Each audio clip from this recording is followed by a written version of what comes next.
want something, go get it. Period.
Good afternoon and welcome everybody to a special Victory Monday edition of the JD Sports Show live on 12 Ounce Sports. Thank you for listening in, whether you're listening in on Twitter, Facebook, Zingo TV, or 12OunceSportsRadioNetwork.com. Welcome in to the Monday weekly show here on 12 Ounce Sports, the JD Sports Show. Glad you're with me this afternoon on a happy Victory Monday afternoon in the state of Michigan for some of us, not for others, depending on who you root for. But for me, it's been a happy Victory Monday besides my fantasy football team. Outside of that, happy goings here in the household in the state of Michigan. And again, thank you for joining in and listening today. Hope you stick around. Lots to talk about. We have the Wolverines in college football, the first week of the Big Ten to talk about. We got NFL to talk about. We're going to talk about the World Series and how crazy that's been. Lots to talk about on today's show on the JD Sports Show. Let's go. Oh, man. You know, I have to be honest with you. I'm feeling pretty gloaty today. Feeling really good today because of the sport. It's not often for me that on a fall weekend I get to see both of my football teams win. Talking about the Michigan Wolverines and the Detroit Lions. Very rarely do they both seem to win on the same weekend. It's normally the Lions that fail to help that. But it's very rare that they both win. And this weekend, somehow, some way, especially for Detroit, which we'll get to NFL talk a little bit, they both won. And so we're going to start off today's show talking about Michigan and the Big Ten. As you know, or may not know, this was the first week that the Big Ten Conference came back and played college football. And I watched probably more college football this on Saturday than I did every other Saturday before. And I watched college football, no doubt, but it just felt right to see the Big Ten playing again for me. And that's because I grew up of course, a Big Ten fan with Michigan and watching Big Ten football. So it just felt right again. And of course, we're going to get we also the Mountain West came back this weekend. We're going to get the MAC conference pretty soon. Of course, my alumni Central Michigan Chippewas will be starting up soon. We're going to get the Pac-12 back soon. Although Oregon, has a huge outbreak going on, but hopefully that will get to rest because they're going to be the Pac-12's best chance at at a college football playoff team. It just feels good to have the Big Ten back. For me personally, it felt like college football again. It felt like I am watching college football again. And to watch Michigan take that field on Saturday night, man, it felt good. And it felt even better that not only did Michigan win, they won in dominant fashion. And I'll get to that game in a minute, but I want to talk about Ohio State first because they were the noon game, and they are the team that everybody believes not only gives, I think we'll get to the big upset in a minute, but I think no doubt gives the Big Ten their best chance at a playoff team, but maybe arguably a really good chance at a national champion. I've been saying on this show for a couple of weeks now that I think Clemson is by far and away the best team, and I still believe that. I do think Alabama, the way they've played against Georgia and now against Tennessee on Saturday, I'm starting to feel like they are kind of figuring out their way a little bit more. It feels like the Ole Miss game was almost like a wake-up game, like, okay, we have things to work on, and Nick Saban's a great coach. He knows how to do that. Alabama, I mean, even in their best years, they always had a game or two where they always had it scares. I mean, even if they didn't lose, they always had those games where it felt like they could lose this game, and those weird games where you didn't expect them to lose, but they were really close to losing. So they've always had that, so that's not unusual for Alabama, and it happened against Ole Miss. Now, thankfully for Alabama, again, they look like I think the second best team, but these Ohio State Buckeyes, who I despise, obviously as a Michigan fan, but as a show host who wants to look at everything. They look like, and it's only week one, and also I do not want to credit Nebraska. I don't think Nebraska is a very good football team, so I don't want to sit here and act like they beat up a really good team. But Justin Fields looks as good as I expected him to look. In fact, some people are saying that Justin Fields arguably is a better talent than Trevor Lawrence. I don't think that's true. I think Trevor Lawrence is still the best quarterback in college football, and he will be the number one quarterback taken in next year's draft. But I will say Justin Fields looked and has looked really good. And I don't think there's any doubt in my mind he is the second best quarterback right now. I'd say Mac Jones is probably right there. But again, it was one game. It's Nebraska, so I don't want to go. I don't want to say it's crazy. But I will say that Ohio State did what I said. I said on this show last week that we wanted to see kind of where Ohio State was. Right? I said I know that Nebraska is not going to be a tell-all game, but it will give us an idea, is this Ohio State really as good as we thought it was? Well, I think the answer is yes. I do. Look, their defense is a little suspect, and at the beginning there, for the first half, Nebraska was in the game for the first half. They really were. And the second half, they really started to figure things out. But if that defense for Ohio State does not figure things out, when they play better teams, when they play Penn State and eventually Michigan, and when they get to the most likely college football playoff, and a Big Ten championship where they'll probably face Wisconsin, and face these better offenses, they're going to have to shore up that defense a little bit more because that defense was, I think, a little bit problematic. But again, one game, you don't want to take too much away, especially when it's the first game and in this kind of year. I mean, right, in the first game in a normal year, you definitely don't want to, sink too high or too low, but especially after the circumstances this year, it's hard to tell after one game exactly where a team stands. But again, like I said on the show last week, I kind of wanted to see what I felt, and I feel like yes, unfortunately, this Ohio State team is or seems as good as we thought. And what I thought was going to be their toughest game next week against Penn State actually might not be their toughest game. And I'm not sitting here boasting about Michigan, but I think Michigan might be their toughest regular season game until they get to the Big Ten championship game, because I don't know. On that note, let's talk about Penn State, Indiana, the controversial game. First of all, this is another reason why I was happy to have Big Ten. I I watched probably about 85% of this Indiana Penn State game.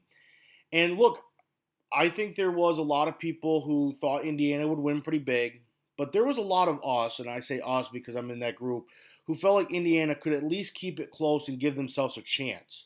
And they did. They were up head 17-7 at one point, talking about Indiana, and they looked like the better team for 3 quarters. And then Penn State kind of looked like what we expected them to look like. They ended up taking the lead late in the game. And then what happens? Well, Indiana has a terrible 3-and-out, so Penn State's got the ball at like the 15-yard line, and all they have to do is just run the clock out. I mean, that's literally all Penn State had to do. And what do? They run in the end zone for a touchdown. And it's an 8-point game, and it gives Indiana enough time to at least have a chance. What does Indiana do? Well, led by young quarterback Michael Penix, they go right down the field, and they score, and they get the 2-point conversion thanks to Michael Penix. So at the regulation is 28-28. So before we get to overtime, I just kind of want to. First of all, I think I want to believe James Franklin's a good coach because there's some times where I go, oh man, like James Franklin should be in that discussion. And then it's games like Saturday where I go, how is James Franklin considered a top coach in college football? Because you can't tell me that a good coach wouldn't have had his players known in that situation to not score. He should have said, whatever you do, do not score. If you have an open lane, just get down and move on. And he said in his press conference that he said that, but I don't believe that at all. There's no way they would have scored if he communicated that. And if he did communicate it, he didn't communicate it well, and he didn't communicate it with the guy he should have communicated it with, which was his running back. And so the management there was mind-boggling. Very mind-boggling. I mean, they literally, once they got the ball back after the end of Indiana 3-and-out, I mean, I think clockwise they may have had to leave like a little bit of time for Indiana, but not nearly the time that they left on them because of the score. So that was just a terrible mismanagement. That's bad coaching. I'm not blaming that on the player because I really failed to. I mean, yes, the player should know, but I failed to believe that the coaches communicated that because they should have communicated that. I mean, that should have been something. First thing they should have said is, if you have a chance to score, do not score. Get down, lay down, because you're going to run. So you would have been saying that to your running backs. Funny enough, we'll actually get to that very similar discussion in the Lions game. So I saw it happen twice this weekend. But anyways, so we go to overtime. It's 28-28. And by the way, I do want to say I think Sean Clifford is a really good quarterback. I don't think he's a great quarterback, but he makes plays that are that make you go, okay, he's pretty dang good. And he's also, kind of like James Franklin. He's kind of a mystery because, again, there's some times and there's some moments and there's some drives where I go, Sean Clifford's a top 10 quarterback in college football. And there's other moments and drives where you go, how's this guy starting quarterback? It's very weird, but he was very good in the latter part of that game. I mean, he was the reason they came back. And he also had a beautiful throw in the end zone in overtime. So Penn State gets the ball first. They strike first. So now Indiana gets the ball, and they score first. Or they score. Third and goal, Penix throws a corner fade for a touchdown. So instead of going for the one, Tom Allen, the coach of Indiana, who is one of the most bizarre coaches in college football, I don't know if it's really a compliment or not, because I don't know. As a person that doesn't care for Indiana, I don't like him, but I guess I could understand as an Indiana fan why you would like him, I guess. I mean, look, Tom Allen while I'm bashing James Franklin, Tom Allen deserves a ton of credit. He has really done a very impressive job with this Indiana program, but it's just like the guy himself is kind of weird to me. And look, I'm sure people feel that way about Harbaugh outside of Michigan, and I understand that, but and it's not just the weird quirkiness. It's just, I don't know, Tom Allen just seems like I don't know. I don't want to spend too much time on that. It's just a weird thing I feel about Tom Allen. But anyways, he seems to be a great coach because what he's done in Indiana, he deserves a lot of credit. And I remember when they scored, I was watching the game with my dad, and I said, Indiana should go for 2 here because you don't want to get in this battle with Penn State. Because if you just go back and forth, Penn State's going to win the game. You gotta do something here. You're an unranked team. You're facing the number 8 team at home. You have a chance. You've got to have a 2-point conversion in there that you like. Coaches normally, I've been told, normally have like 3 or 4 of those kind of plays where they feel good about to throw out. And we already saw the QB draw with Penix, so you've got to have another one. And I don't even think Tom Allen hesitated. I think he I think he knew immediately, I think he knew before that drive started if Indiana scored a touchdown, they're going to go for two because nobody even hesitated. I mean, you didn't see the kicking game, and the offense was out there. It was like they knew if they scored, they're going to go for two, which I agreed with. Regardless of what had happened on that 2 point conversion, I agreed with that call because when you're facing a top 10 team and you're unranked and you have this long streak of not beating top 10 teams for over 30 years and the stigma around your program and you're trying to do something with it, you've got to go for two in that situation. I think it was 100% the right call. And I remember even before the play started, I said, no matter what happens here, credit to Indiana for what they've done. They've got to feel good. But obviously, that's what Indiana wants to get over. They don't want to feel good about wins. They want to get wins. So, of course, as many of you probably know, the was it good or was it not? Michael Penix ran to the corner and dove for the pylon. The call on the field, which I think was a correct call on the field, was a touch or was good. 2 point conversion was good. And at real time speed, when that play happened, it looked like he hit the pylon because of the way it moved. And I was like, okay, that's good. So I can 100% understand why the official said because at real time it did. And the other reason I think it was is because even in replay, I've heard half the people say it wasn't good and half the people say it was good. So that tells me what? That the official in real time pretty much had to make a 50-50 call, which is almost impossible. Not impossible, but a very, very hard thing for officials to do in real time. And then you have people saying, well, this and this. Well, if 50% are saying yes and 50% are saying no, what does that tell you? Well, then how could replay overturn it?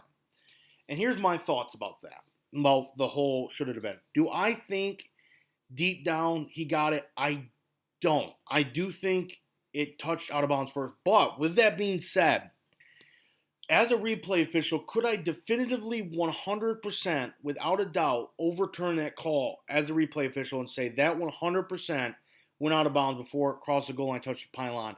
No. And what does that mean? Well, under the rule book, if you cannot conclusively and definitively overturn a call on the field, it has to stand. Therefore, it stood. That is why I agree with the call to stand. I also will say, and I said this, I feel like if they said it wasn't good, it would have stood. I think whatever the call on the field was going to stand because it was so close. And it was so, because one replay I said, no way. But the other replay said, there's a good chance. So there was, again, I believe if I had to say something, I would say no. But there's no way if I was a replay official, I could have definitively 100% said that was out of bounds or that was good. There's no way. There was just nothing there. There was no one shot, in my opinion, that made me feel the way. And that, as we were watching the replay, which people were upset that it took like 5 minutes. First of all, you can't be upset at replay for taking that long because it's the game, first of all. And as close as it was, I'm surprised it didn't take longer. But as we were waiting for the replay, and they showed it 1,000 times, one replay I would say yes, and the next replay I'd say no. So I said that this has got to stand. I didn't see anything when we watched all those replays where I could 100% say yes or no. And so that means the call's got to stand. So for the replay officials, I know that obviously there's going to be Penn State fans that are going to bark at the replay officials. But you have to understand that that call is so 50-50 that there's just, unless you give me some angle that I haven't seen yet, because I have not seen any angle where I could 100% say yes or no. And it's a shame because you don't want a game like that, especially in the circumstances considering that Penn State wasn't the 8th ranked team. You never want a game to lose on a controversy. I wish he would have just actually hit the pylon 100% or not, so we would have known. So it's unfortunate, and I feel for the, normally I don't like officials, and I never side with them, but I do feel for the officials here because I don't think it was the wrong call. Again, at real time, I felt like it hit the pylon, so I understood why at real time the side official said yes, and I also can understand why the replay officials didn't overturn it because there was nothing I saw, and if I didn't see anything. And if the replay officials who probably get even more angles didn't see anything, that tells me that there was nothing there that could overturn that call. So I get it. And look, James Franklin himself didn't seem like he was, he even said himself it could have gone either way. He felt like it could have gone either way. And that right there tells you everything you need to know. If a play can go either way, that means it's going to stand because you can't definitively say one way or the other. That's the only way replay can overturn a call is when you 100% can conclusively say the other way. And you couldn't. Even James Franklin said it could have gone either way. So, but look, at the end of the day, that run that Penn State did to get into the end zone to allow Indiana to even get to that point. Penn State, Penn State fans and players can beg or can whine about that play, and I get it. But at the end of the day, Penn State could have just won that ball game without even having to go to overtime, and they could have ended it before it even got to overtime. So at the end of the day, Penn State can only really be mad at Penn State. At the end of the day, that's they made the mistake of scoring and allowing Indiana to have a chance to get to that point. But also, Michael Penix, give that guy credit, whether he made it or not. That dude stretched his arm about 3 yards to try to get to that pylon. Michael Penix was the reason that Indiana got to overtime, and he was the reason they eventually won. That dude's a player. He scares me because Michigan will have to play Indiana next weekend. And obviously, as we saw, Indiana beating Penn State. Indiana is a good team. And it's upsetting because it seems like everybody in the East is good right now. I mean, you have 4 teams now that are good: Michigan, Penn State, Ohio State, and now Indiana. So it's like Michigan State finally decided to not be good, and Indiana basically took their place. So now 4 teams are really good. You have maybe 2 in the West, Wisconsin and Minnesota. So I don't want to get into that. But let's get to the highlight of the weekend. The boys in maize and blue returned to the field Saturday night against Minnesota in the battle for the Little Brown Jug. To be honest with you, I didn't know how to feel. I really didn't. I mean, look, I said on the show last week, you had a new quarterback. You had 4 new starting offensive linemen. The defense in the secondary was very new. The defense, the front 7 I was okay with because you had a reliable front 7, but it was the passing attack, and of course Rashad Bateman scared me because he's one of the best wide receivers, I think, when he gets the ball in college football. And of course they returned a lot on offense. Now they did have 2 offensive linemen out for the game, their right guard and right tackle, but they still had Bateman and still had Tanner Morgan and still had Ibrahim, who is a really good running back.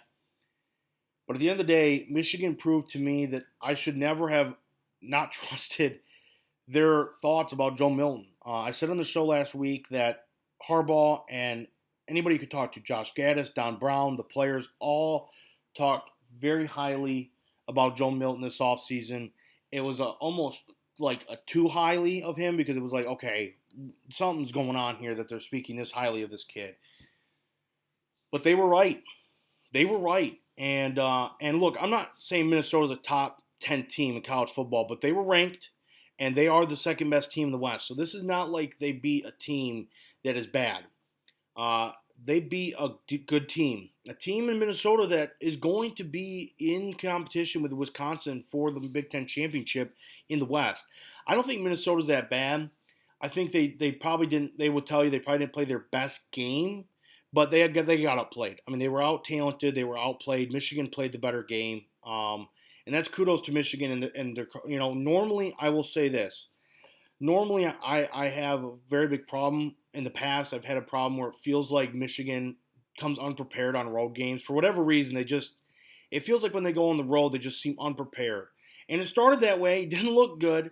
The first drive, Blake Corum, the rookie running back, gets this nice play, and then Ben Mason makes a bonehead play, and we go all the way back, and then they get the block punt, and they end up scoring. I think, okay, this is just another one of these road games. And then, of course, after that, it was all Michigan.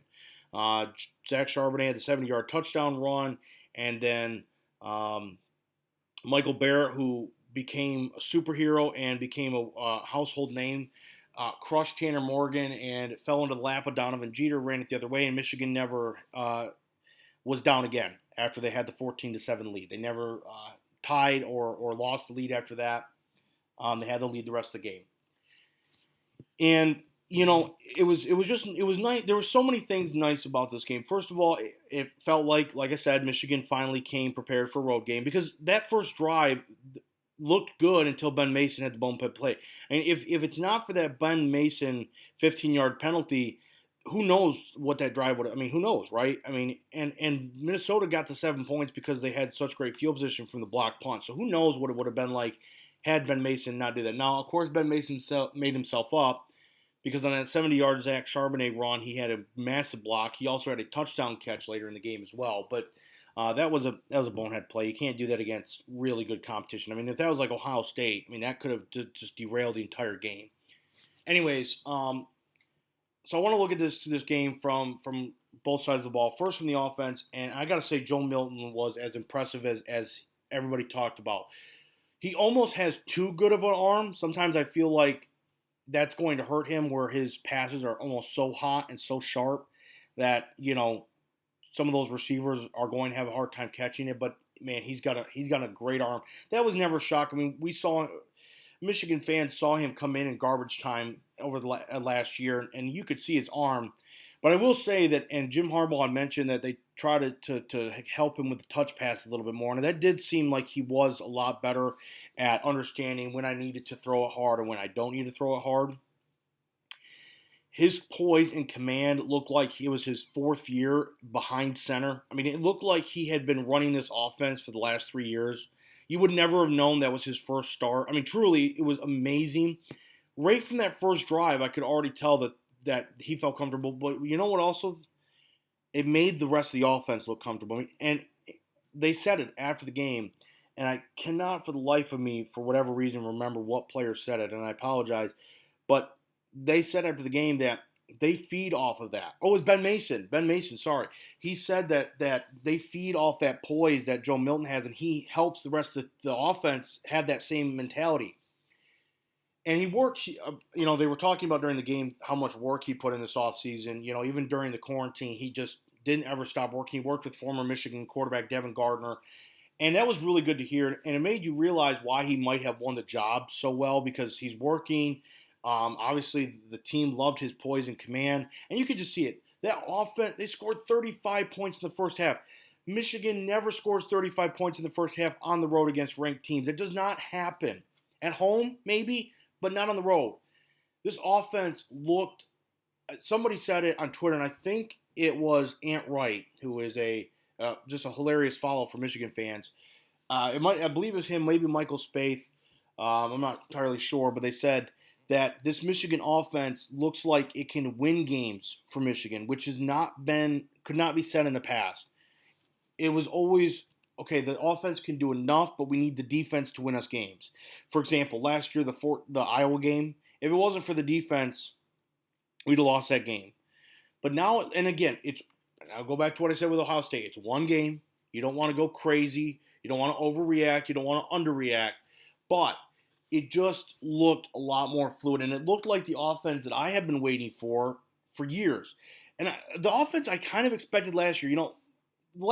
Before Josh Gaddis came, I didn't really expect a lot because Jim wanted to run the pro-style offense. But last year, this is kind of what I expected the offense to be like. I expected the offense to be able to score 30-plus points and a half because that's what they were trying to do. And the difference was, and I'm not a Shea Patterson hater. I think he's a great person, and I think he did a lot of good. But it never looked like Shea Patterson was poised or comfortable at Michigan during the offense.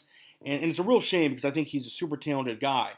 But Joe Milton yesterday looked super comfortable. Again, he looked like he had been quarterbacking this team for the last 3 years as a starter.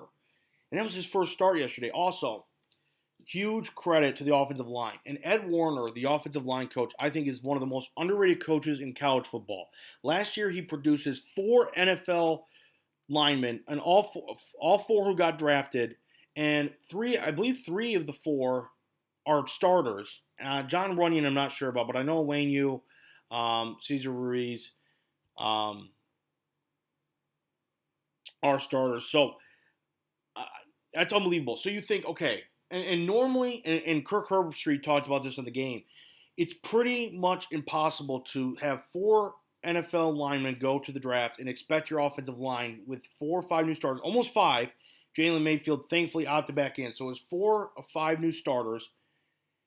And you would think, okay, this offense, and I expected it. I expected the offensive line, especially early, I expected the offensive line to struggle because, again, 4 or 5 new starters, that's really hard.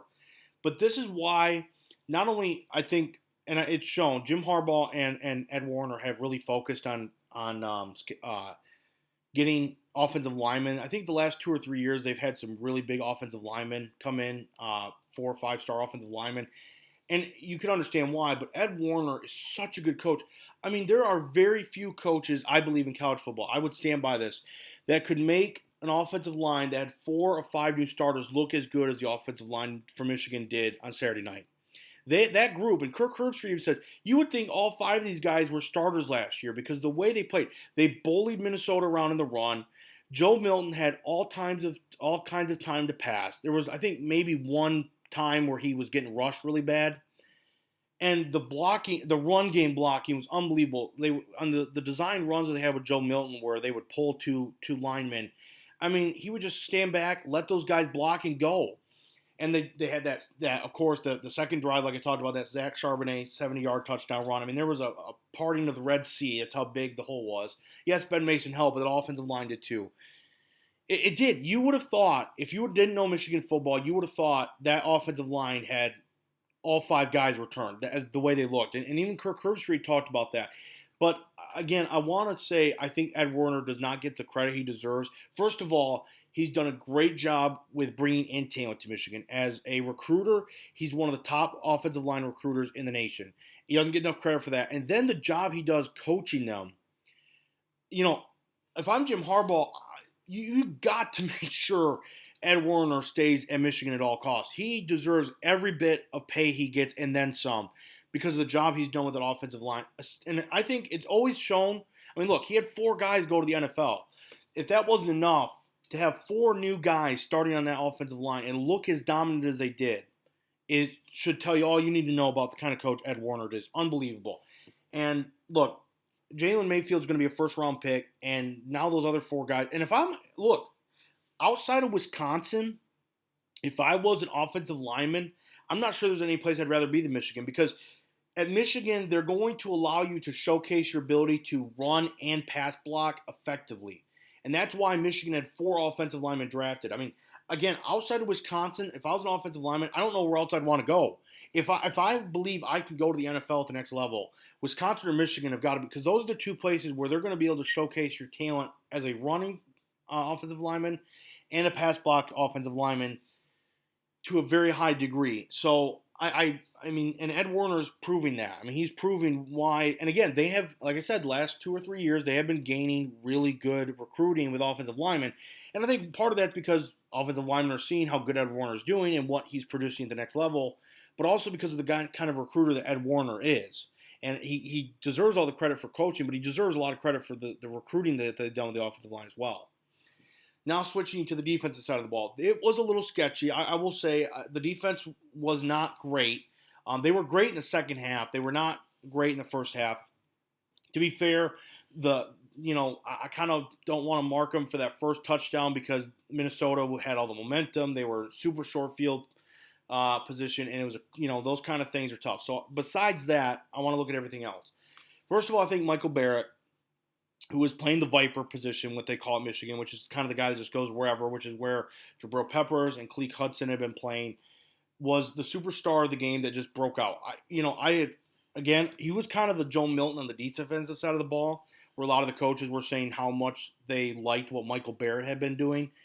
But I didn't hear quite as much about Barrett as I did with Milton, so he, to me, was like, holy crap, where did this guy come from? And we saw him a little bit last year, and he did some really good stuff.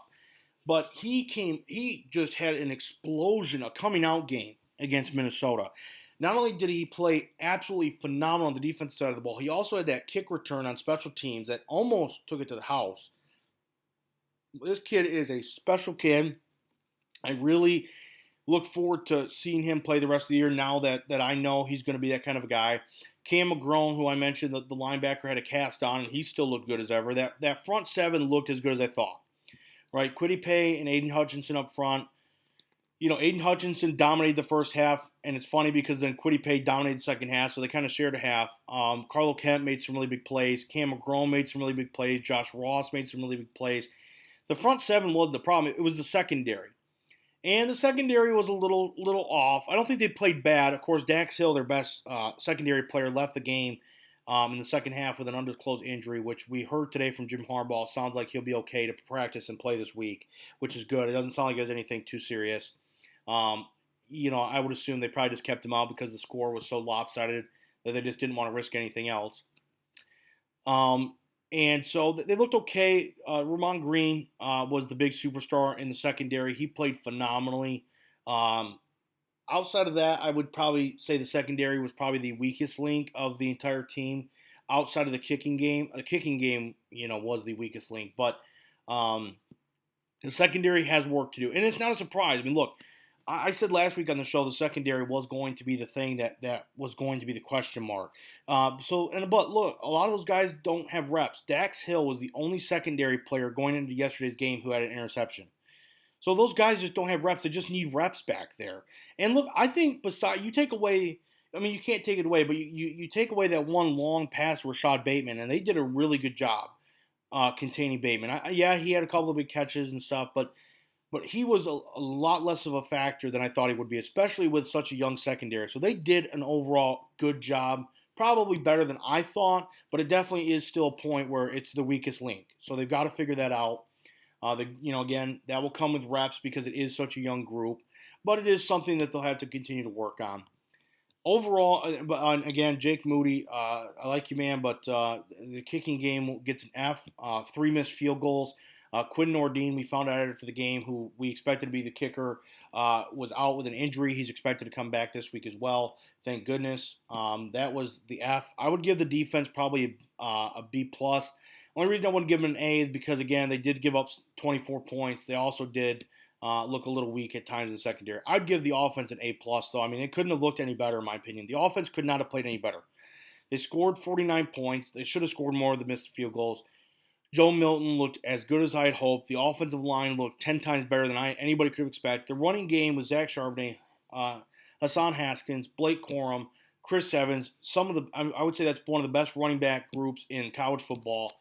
It's special. I like this team a lot. But, again, it's early, and there's still a lot of work to do. But I like them, and now they will face their rival Michigan State Spartans, this Sunday at 12 on Fox for the Battle of the Paul Bunyan Trophy. Michigan State looked about as bad as you could possibly look on Saturday. Rutgers snapped a 21-game losing skid to the Big Ten by beating Michigan State, who had 7 turnovers. I agree with what Jim Harbaugh said. Michigan State's not going to turn the ball over 7 times again. And look, did Michigan State look good? No, they looked horrendous. But you look at the past years where Michigan State had bad records and look at the scores against Michigan. It doesn't matter. Rivalries are rivalries, and it's different. So I don't expect Michigan State to look nearly that bad. I also expect them to come to Michigan knowing that they have nothing to lose and everything to gain. The pressure's on Michigan because they're the ones that are supposed to have a good year, not Michigan State. So, I believe in Michigan, have a good game plan, but I just don't want Michigan to sleep on this game. And if I'm Jim Harbaugh, I would say do not even look at last week's score because it means nothing. Because, again, they turned over the ball 7 times, and they're going to play you a lot differently than they did Rutgers. It's just what it is. It's just what the rivalry is. You look back, anytime these two had a bad record, they still played each other tough. It's just what rivalries do. I mean, even when Michigan sucked, they played Ohio State well. It's just what rivalries are. You just play differently. You get up differently each day in a rivalry week. So Michigan State, I expect them to come out and play much better this week than they did against Rutgers. So I'm not expecting a letdown like that again. The theme song of the JD Sports Show is Odyssey by Scorch featuring Austin Tenek. Head over to SoundCloud now to listen to Odyssey and more by Scorch. Thanks to our sponsor, the Fields Golf Course. Make sure to visit their website, thefieldsgolfcourse.com, now to book a tee time and for future availabilities. Get it now while fall golf is still going. We've got sports back pretty much every day now, and if you want to support the 12-ounce sports team, there's an easy way to get in on the action. 12-ounce sports is going to hook you up with a crazy deal when you sign up and make your first deposit on mybookie.ag. When you make that first deposit on mybookie.ag, they'll match your first deposit up to $1,000 when you punch in the promo code 12-ounce sports. That's 12OZ Sports, all caps, no spaces, when signing up on mybookie.ag to get your deposit matched up to $1,000. Remember, always gamble responsibly. When we come back, we'll talk about Week 7 in the NFL. You're listening to the JD Sports Show on 12 Ounce Sports.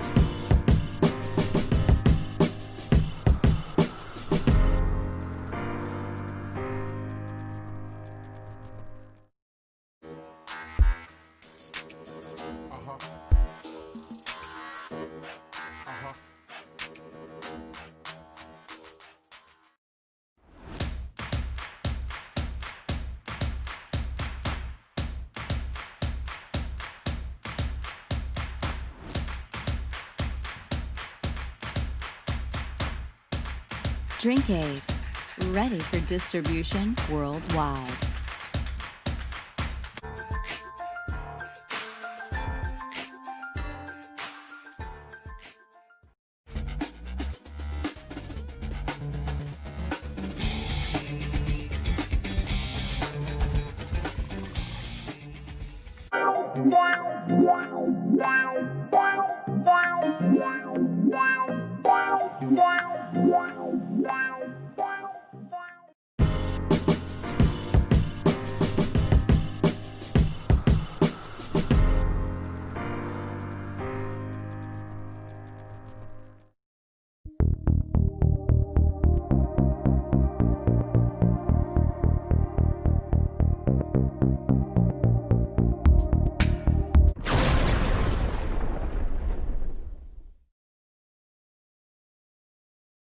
And welcome back to the JD Sports Show here on 12 Ounce Sports. Thank you for listening in today, whether you're listening from Facebook, Twitter, 12OunceSportsRadioNetwork.com, or on Zingo TV.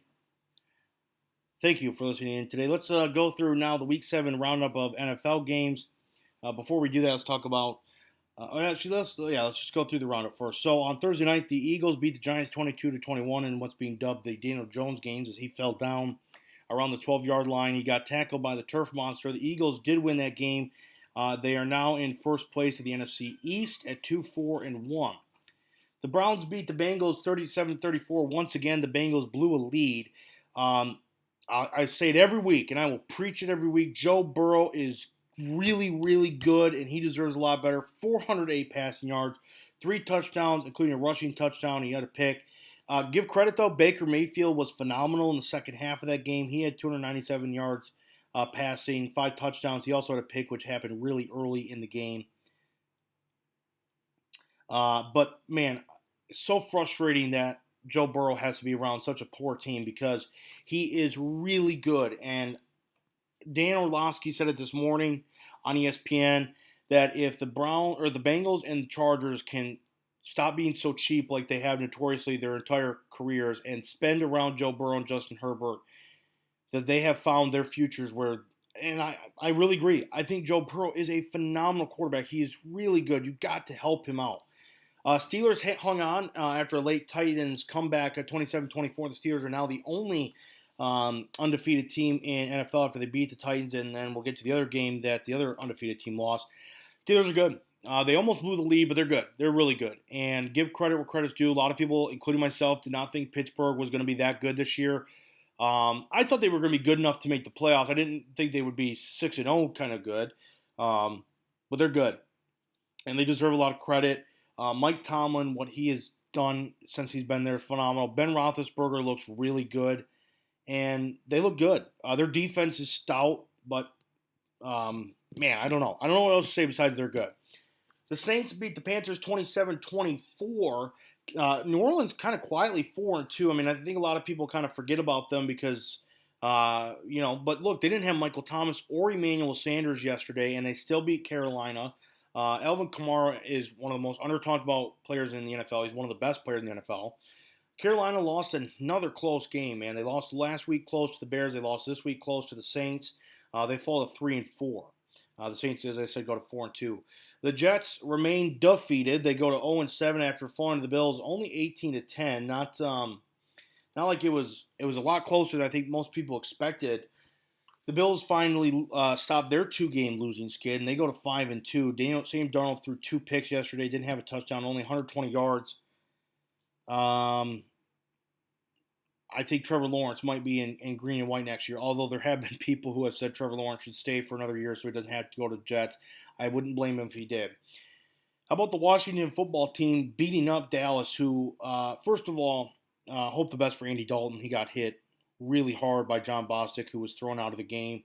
But kudos to Washington. They played really well. Kyle Allen played really well. Antonio Gibson, their young rookie running back, played really well. And as I mentioned last week on the show, I think one of the most under-talked about wide receivers, Terry McLaurin, had another great game, 90 yards and a touchdown.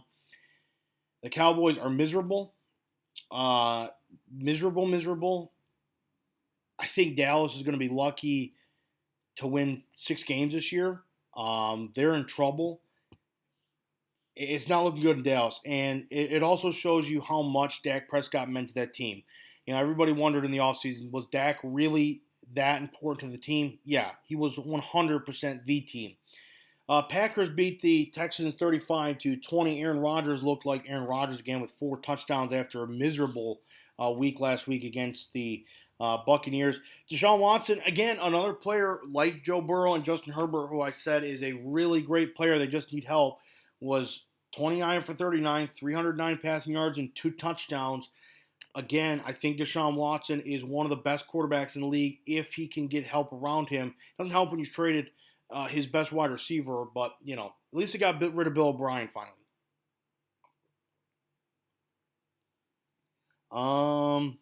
Buccaneers beat the Raiders 45-20.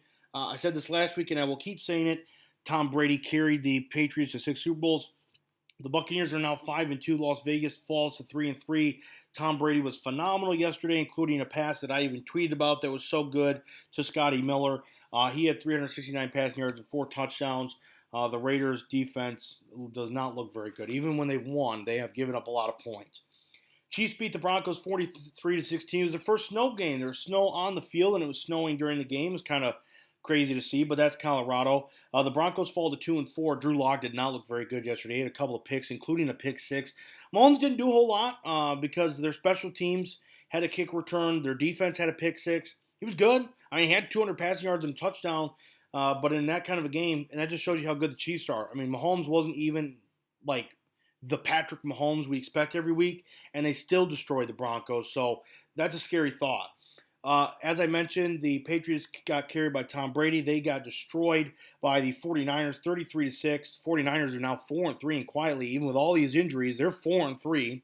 Meanwhile, New England falls to 2-4. Cam Newton, oh my goodness, 9 for 15, 98 yards, 3 pick. Horrendous game. Garoppolo wasn't very good either, though. I mean, he had 277 passing yards, but he had 2 picks. He didn't even throw a touchdown. Not anything special for him. But, like I said, Bill Belichick and the Patriots were carried by Tom Brady because they're sucking and Tom Brady's not. So there's that. As I mentioned, the Chargers, they beat the Jaguars 39-29. Justin Herbert is such a great talent. 347 yards, 3 passing touchdowns, 1 rushing touchdown. He also had 66 rushing touchdowns. He was the leading passer and rusher for the Chargers yesterday. Their defense, which is kind of odd, I thought their defense would be one of their strong points for the Chargers, is actually not very good this year. They've struggled, but Herbert's good. And then last night, and maybe one of the craziest NFL games, if not the craziest NFL game of the year, the Cardinals beat the Seahawks in overtime 37-34. The Seahawks had a great chance after the Cardinals missed a field goal in overtime to go down and just get a field goal to win. Instead, to everybody's surprise, Russell Wilson threw a pick to the rookie Isaiah Simmons, and then Zane Gonzalez, the kicker for the Cardinals, redeemed himself by kicking a field goal to win it for the Cardinals. And how about the Cardinals? You know, after they lost the Lions, I think everybody kind of gave up on them. They're only a game back now of Seattle, actually half a game. Seattle's 5-1, Arizona's 5-2, and suddenly the Arizona Cardinals are making their presence felt once again. And again, the Rams are not bad, and the 49ers have woke up. Just when the Seahawks thought they were going to run away with the division after what looked like the Cardinals were going to be down, the 49ers would beat up. Not so fast, says the rest of the NFC West, which I still think might be the best division in football. And then my Lions. Oh, cheers to that.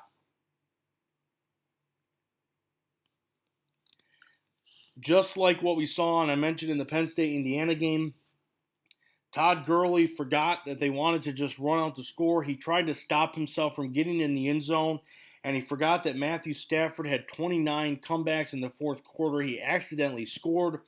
And what did Matthew Stafford, with no timeouts, do? He did what Matthew Stafford does. He led the Lions down the field. He threw a touchdown to T.J. Hawkinson as time expired. And even after the silly penalty by Danny Amendola, Matt Prater, who's got the best leg in the NFL, kicked a 49-yard extra point to seal the deal. The Lions beat the Falcons 23-22.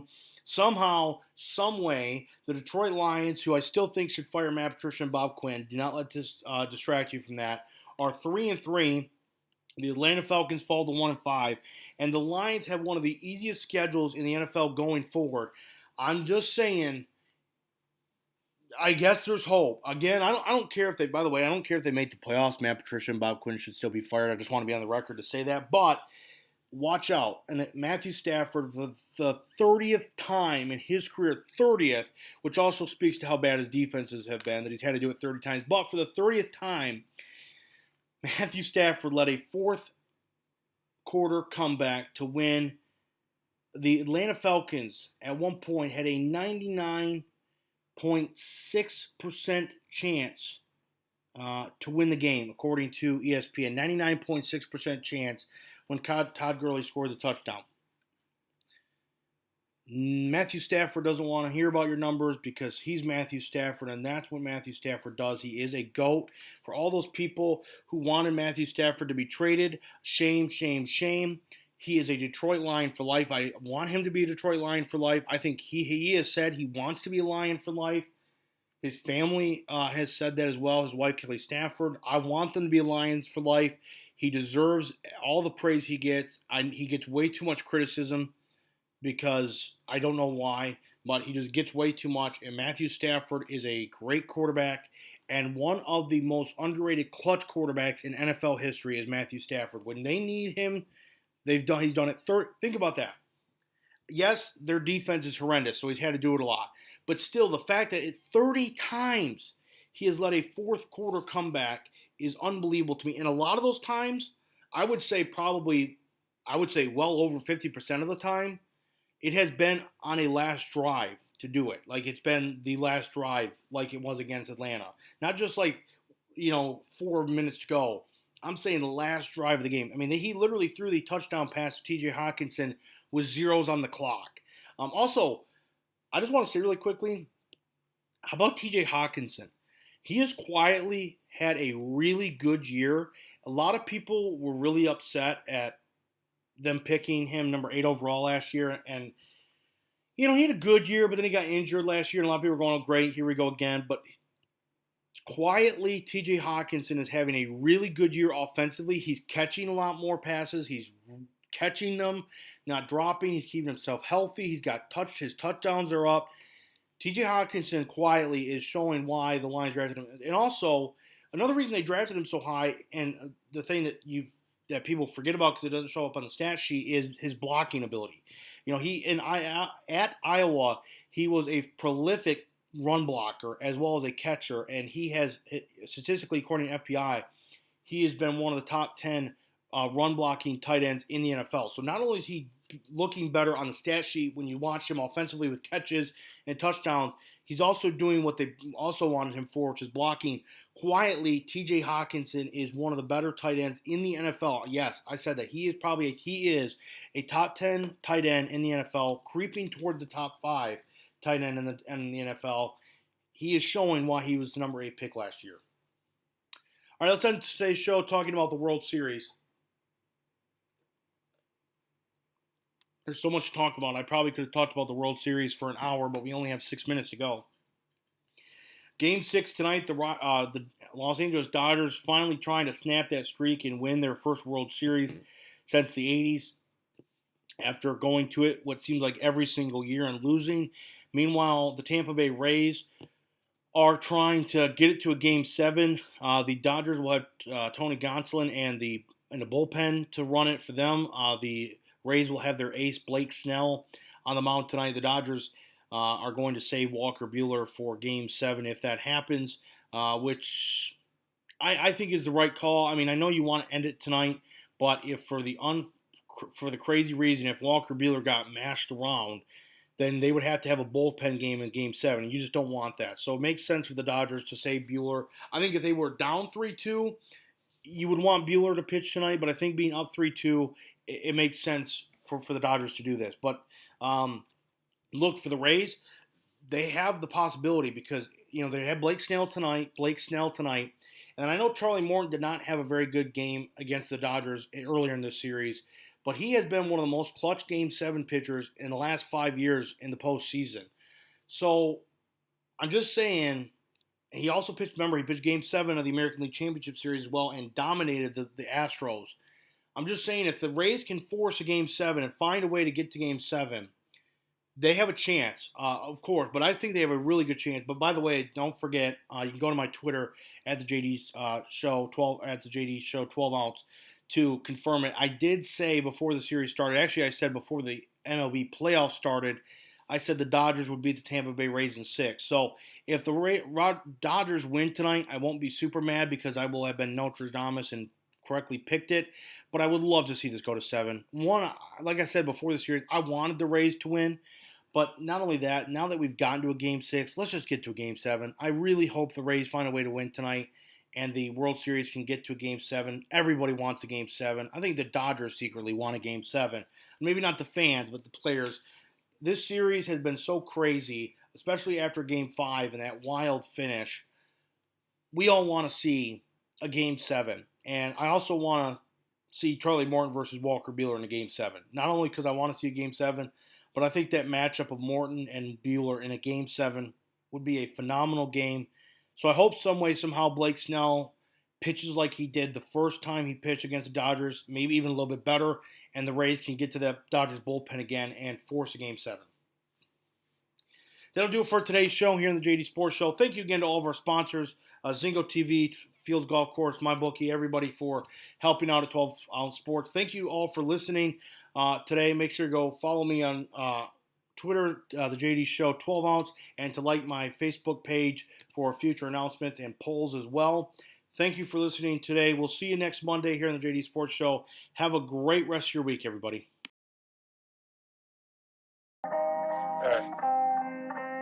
Don't ever let somebody tell you you can't do something.